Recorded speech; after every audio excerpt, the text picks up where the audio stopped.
What's up? This is a 7.2.5 semi-advanced. It's not very advanced, but we're going to kind of look at all of our mythic bosses in Tomb and talk about them and figure out what's probably good. So a little backstory. I was actually planning on trying to record this last week, June 27th. Today is July 4th. And I just didn't have time. I had a bunch of stuff come up. Real life was a bitch. I was stuck at work until extremely late. So we're recording it now. It is, like I said, July 4th. As of recording this, Mythic Fallen Avatar just fell to Method as of maybe an hour ago. It's kind of exciting. They used a total of 1 Destruction Warlock and a total of 5 Rogues. Kind of retarded. Yeah. So, going fight by fight, we're going to look at talents, how to approach fight, things that are going to be things you need to watch out for, all that good stuff. So, without further ado, talking about Mythic Goroth. Mythic Goroth is a pure single target fight. This is a fight that you need to be, you're going to be front loading your damage, hero on pull, that sort of thing. You're really gonna have to, it's burst mobility, so things like the boots might actually not be a bad thing to be running. Mythic boots, or the legendary boots, if you don't have good boots especially. Other than that, it's a pretty much like, you don't do a lot of things other than you just kill the boss, right? There's just not a lot going on. So, make sure you do your soaking, that's about it. Demonic Inquisition. So on Mythic, Demonic Inquisition is a fight where Affliction Warlocks shine it to a retarded level. You're gonna be running something like either this or this. One of the two. I highly recommend. I also highly recommend Soul Harvest. Just because PS can do some strange things if you use it wrong, a bunch of stuff. You have a lot of targets and you can get very high Soul Harvest stacks. And because you really want to run AC on this fight, you're not going to be, you're not really worried about stacking up Contagion, right? Or lining it up with lines of Contagion. So, the reason why you want to run AC is because there's a shit ton of little ads. The other thing you want to try and keep in mind, and this is to help your raid, is you definitely want to be running Sacrilege if you have it. The reason why is not because of the corruption damage increase. You're not being like, oh, 15% corruption and 25% corruption. That's obviously a good thing. No, because Contagion would be more overall damage on a target. The reason why you're wanting to do this is because you slow the little shitter ads by 60%. Every time someone comes out of the downstairs, they spawn this little tormented soul. Or not tormented soul, tormented fragment. And you want to hit these with corruption as soon as they pop up so that they're slowed. And then your raid just doesn't have to worry about them. You corruption them, you agony them, and then you go about your business. You may occasionally use a UA. I would highly recommend, because of how many global cooldowns you use, Siphon Life tends to get left out. Because of that, and because you're GCD locked as it is, Soul Conduit also causes a lot of issues with your rotation. So I would run Death's Embrace. I would go as far as to say the ring may not even be that good, because the options that you would be running otherwise just kind of, it's not that they suck, but they lack. There's some lacking there. You'll lose Siphon Lives, or you'll be shard capped. So Soul Conduit has some issues. So because of that, definitely run Death's Embrace.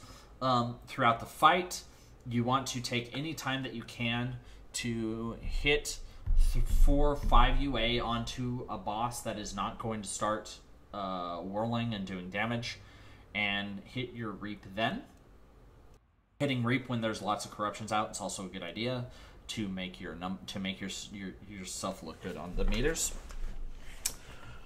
Other than that, the ads do not proc death mechanics, meaning there is no souls from them, you do not get wrath from them, you do not get soul flame from them. So keep all these things in mind as you're doing these mechanics. It's very similar to the oozes from Il'gynoth, if anyone's done that. The oozes on Il'gynoth do not proc wrath, they do not proc soul flame, they do not proc souls. Tentacles do, but the oozes do not. The bloods, whatever you want to call them. So, Other than that, go in and out really quickly. I believe that Absolute Corruption falls off on the Tormented Soul downstairs if no one is downstairs. As long as there's someone downstairs, your damage is adding into that overall damage. But as soon as everyone leaves, yeah. Another note is you can take the Tormented Soul by yourself by chain draining it if your tanks are needing to swap and you need to just stay down there for whatever reason, like you didn't get all of your shit removed, whatever. In oh shit circumstances, you can go ahead and hit and sustain yourself. Other than that, keep agony on the two bosses and just go to town. Harjatan. There's a couple ways to approach Harjatan. You can AoE, or you can do what I do, which is use the ads for extra shards and soul harvest and kill the boss. That's what I would recommend. So, as far as talents, I would recommend one of these two. Okay, definitely recommend soul harvest because you can have 5 agonies out at once, and it lines up pretty consistently. You can get it with only 10 to 15 seconds of waste per soul harvest cooldown. So, one of these two, Siphon has its Death's Embrace. This fight gets very squirrely on the last AoE, and because you have a bunch of ads, you can get bonus shards from them, which is always good. Because of the pools as well, you definitely want to make sure you're keeping in mind which egg you're breaking, things like that.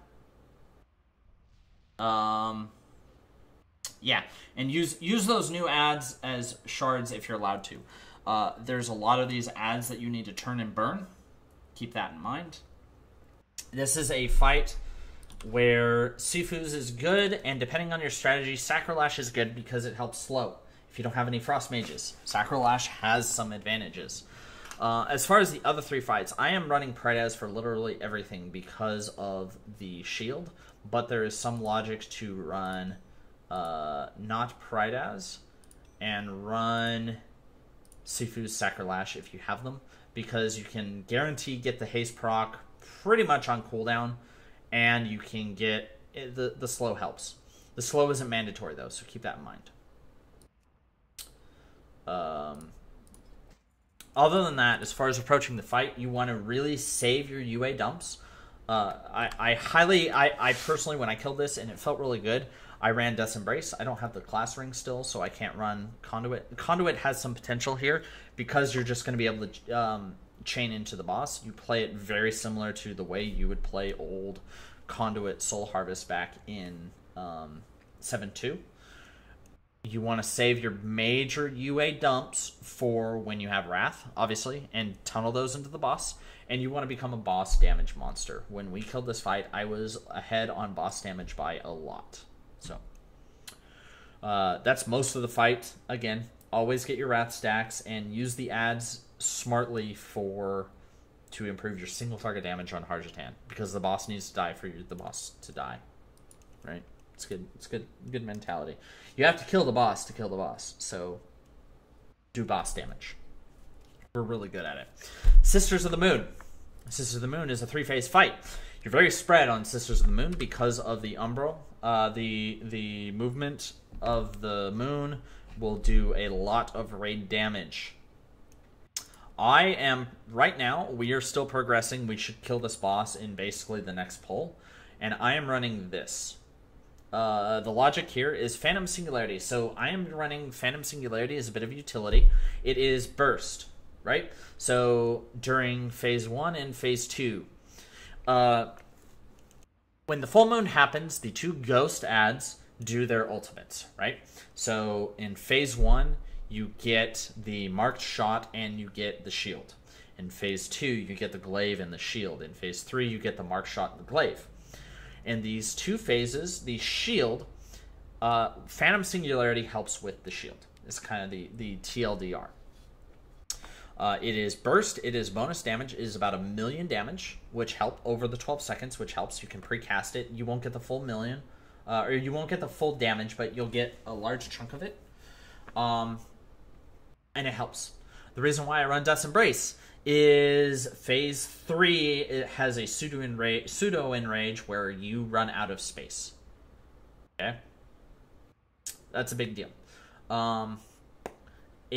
So approaching the fight, phase 1, you're kind of doing you're just slowly burning the boss. If you get good Whispers procs, you can deal really good damage for that phase. But overall, you're just kind of praying for Whispers, and you're doing your single target. Be prepared, if you're running a Death's Embrace build, be prepared to be bottom of the damage on the Huntress on phase 1. Phase 2, you have Moon Talon. Moon Talon pops up a lot. Okay, so the captain, the archer, is active, and she'll pop out Moon Talon. Moon Talon, when he hits 25%, he starts screeching. So most guilds, and what we're doing, is we burn Moon Talon as soon as he pops up, unless he pops up at a shit time, unless we phase at a bad time, and he's gonna pop up with the umbral, or with the full moon, the eclipse, whatever you want to call it. So you're going to burn Moon Talon. While Moon Talon is alive, you have 2 targets for Agony, which means you have a lot of bonus shards. Cool. It's really awesome. So play with that. Play correctly. Try and make sure you have 2 shards. When Moon Talon is at 25%, you want to UA down to 2 shards and drain him out. When he dies, if you played your cards right, you should have 4 or 5 shards when he dies, just depending on procs and stuff. And then you have a 1 stack of Wrath, which doesn't sound like much, but that's 2% damage. Okay, with some souls, right? So you want to save your souls, and you want to use those into your Wrath. 2% damage is 2% damage. It's more damage than what you'll get normally, and then you just lay into the boss at that point. Other very smart things is keep your port to wherever you are supposed to be breaking, or wherever you're supposed to tick your debuff over, right? So you're supposed to swap sides at increments. It depends on your guild may do it differently. We do it similar to the way that Fat Boss does. So we have 6 groups. I am on the edge. So what I do is I have my my thing right on the edge. So we're gonna pretend this is the wall right here, right? And we're gonna go ahead, we're hitting the boss, we're hitting the boss, we're hitting the boss. My turn happens, and you just port, and you're good to go. It's 1 global cooldown, right? You're not running around, you're not risking a lot of stuff.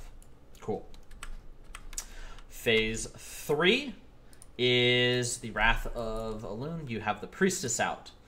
You have, during that, you will get these lunar beacons. The lunar beacons need to be taken to the edge, obviously. And you ideally don't want it along the vertical, right? So the room is this big circle. You don't want it along here. You want it along the door and the opposite of the door, obviously.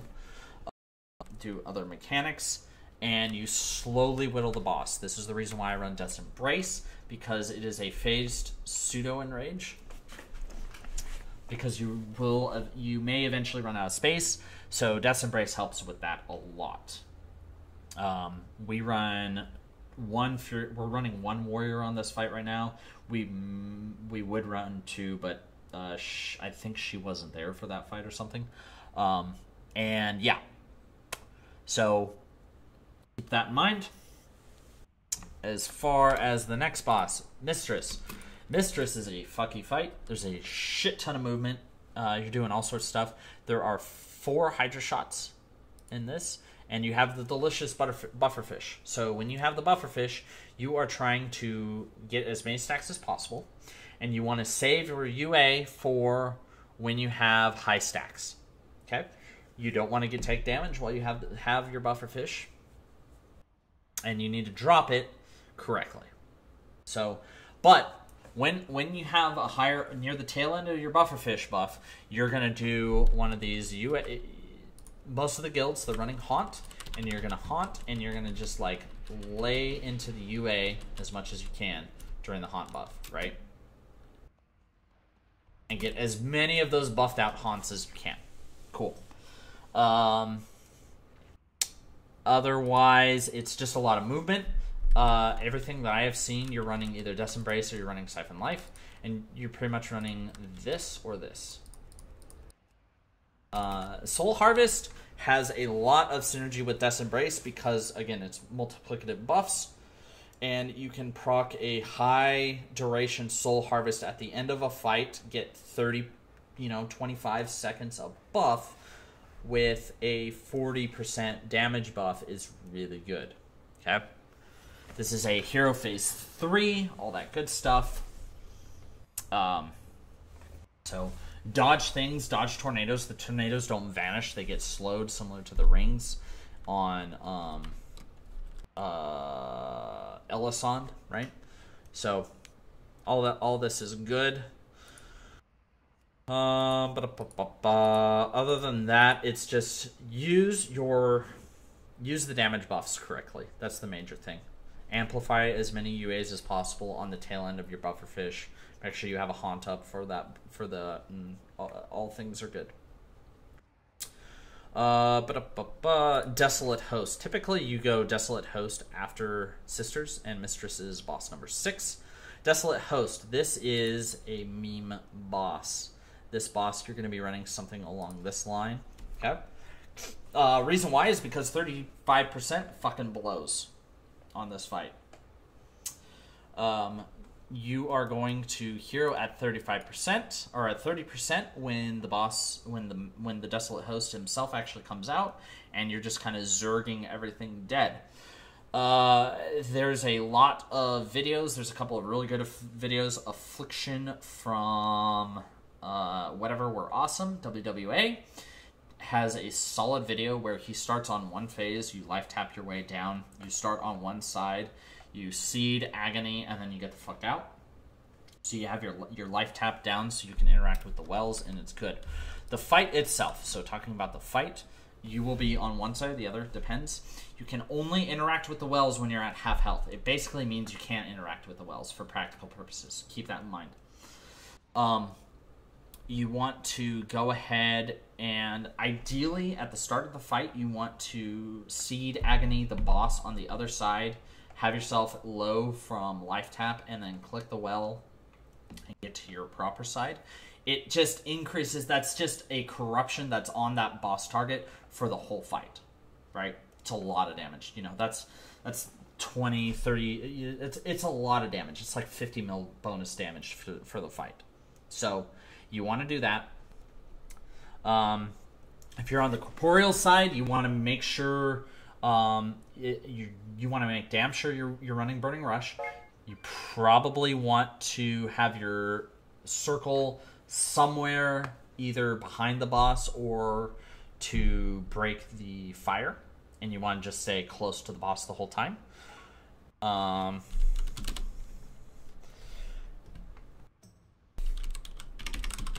Getting messaged. Good.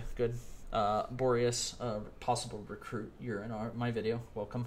On the corporeal side, there's not really much else. For extra padding, you can hit the Templar. The Templars typically are grabbed and tanked in the back, similar to the Drakes on Cenarius when people were killing that. And yes, corporeal side. Spirit Realm. Spirit Realm gets a little finicky, because you need to keep one of the priestesses alive. So typically what happens is there's a grip and you kill all the residues. Residues are priority number 1. You want to try and seed the Soul Queen when the new ads are out and time it so that the explosion happens shortly after the grip. The residues get gripped and killed. Focus on the residues. Drain 1 if you can. Drain is the most reliable damage in a 4-second window, for the record. After that point, you need to dot smartly. One priestess will die. The other priestess has to live for most of the Wailing Souls. Okay? So she will cast Wailing Souls, dealing a lot of damage every 2 seconds to everyone that's downstairs. You're going to be running 3 healers downstairs. And you need to... you don't want to overdot the second priestess. That's the main thing. You may let your Agony fall off. The corruption is going to happen, but you don't want to kill that priestess before you break the other side's bone shards during the Wailing Souls. The other side will get bone mobs during Wailing Souls, so easy on the dots on her. At 30%, the Engine of Souls draws force and the Desolate Host comes out. Typically what happens is you taunt the host between the two groups while the Soul Engine and the Soul Queen are still alive. And your whole focus for you as an Affliction Warlock is to kill these guys and keep dots rolling on the Desolate Host. The reason why is because these guys get amplified damage from your Death's Embrace. Try and time your Soul Harvest and your pot for kind of the tail end of this. Your melee probably will be focusing on the Desolate Host when he's over. If they're not executing, things like that, keep that in mind. But you really want to time your Soul Harvest for when the host, or when your bosses, your sub-bosses are lower health. Just for the extra damage, right? Damage multipliers. Other than that, just kill the boss. Dump your UAs properly, things like that. Try not to UA cap. It's very easy to do so on the upstairs side. Downstairs, not so much. So, Maiden of Vigilance. This fight's kind of not very in favor of Affliction Warlocks. You have so the main changes is there's a lot more movement. You have to soak orbs throughout the fight, so you're not just split evenly. You've got a pocket of ranged on the holy side, and a pocket of fell ranged on the holy side, and you have a pocket of holy ranged on the fell side. Their jobs is to grab the orbs that spawn throughout the main part of the encounter. And in phase 2, during her AoE, cannot let an orb hit the back. If an orb hits the back, then it explodes, right? So extinguish life. After 30 seconds, Wrath Creators, or 30 stacks of Wrath Creators, the maiden begins to extinguish all nearby life. Okay. And the orbs explode when they hit the back. That's the major thing on Mythic, right? This is the Fragment Burst. And it increases damage taken. So if you get 2 bursts, you're done. So what happens is you have the ranged on the fell side sit in the back of the holy, while the melee pick up all the holy orbs. And you might have a holy range to pick them up. And then all of the holy range to the opposite. It's fine. It's a lot of mobility. So on that fight, I recommend this. Actually, this. There's logic between the two. Again, damage amplifiers are important, but the timings are really screwy. A lot of people will lust on it right at the pull. Logic behind that is you get an extra set of cooldowns to line up. This gives you more consistent damage, and it also helps with the initial set of shields, things like that. So there's logic behind either or. During the orbs, it's just being smart with your drains and making sure you don't shard cap. Like, that's just the biggest thing, is don't shard cap on this fight while you're running around. Pause for a second, chuck a UA, and then go back to running, doing your running, all that good stuff. And then kill the boss. The boss itself is not difficult. It's just making sure that you don't get these fragment bursts. That's the major thing. Fallen Avatar. I don't have a lot of information on Fallen Avatar. The pylons, we are a good option to soak the pylons. It's because of our self-heal. But the damage amp it kind of ramps up, so it's not good. At 10 applications, the target is slain. That really blows. So we're good to soak, but, you know, not ideal. A rogue is typically better. As far as our target swapping, when you target swap on this fight, you want to apply your UA early so that they are rolling and ready when that shield goes up. So at like 90%, you want to make sure you start get your other 2 dots up. On that fight, I am running Siphon Life. The reason why is the more damage you deal on phase 1, the easier the fight is. So Siphon is really strong for that. It's also bonus self-healing for when, oops, I stepped on a puddle on the ground, shit like that. So when the maiden goes to enrage, again, you want to make sure at 90% energy, hit your target, or hit her with your other dots. Start your UA line, and then you can go ahead and start draining. Soul Harvest is really good because you got the bonus target. 2 targets means your Soul Harvest is 1 second longer than what it would have been. So again, there's some pretty good logic behind that. Other than that, the fight's kind of screwy. Only one guild has killed it right now, so I can't really give a whole lot of speculation. The Reign of the Destroyer, we're really good at soaking that. Kill Jaden. Kill Jaden is a lot of movement, a lot of soaking. We're really good at soaking because of our self-heal. We can self-heal through the dot that we get. All that good stuff. But again, there's not a lot. We don't have a lot of information yet, so I can't really speculate too much. I'll go ahead and end that now. I'm going to basically leave out Fallen Avatar and Kill Jaden for the most part because we don't have a lot of information, and it looks like Fallen Avatar has some really silly class stacking mechanics. So, thanks for watching. Hope this helps a little bit with your prep. Awesome.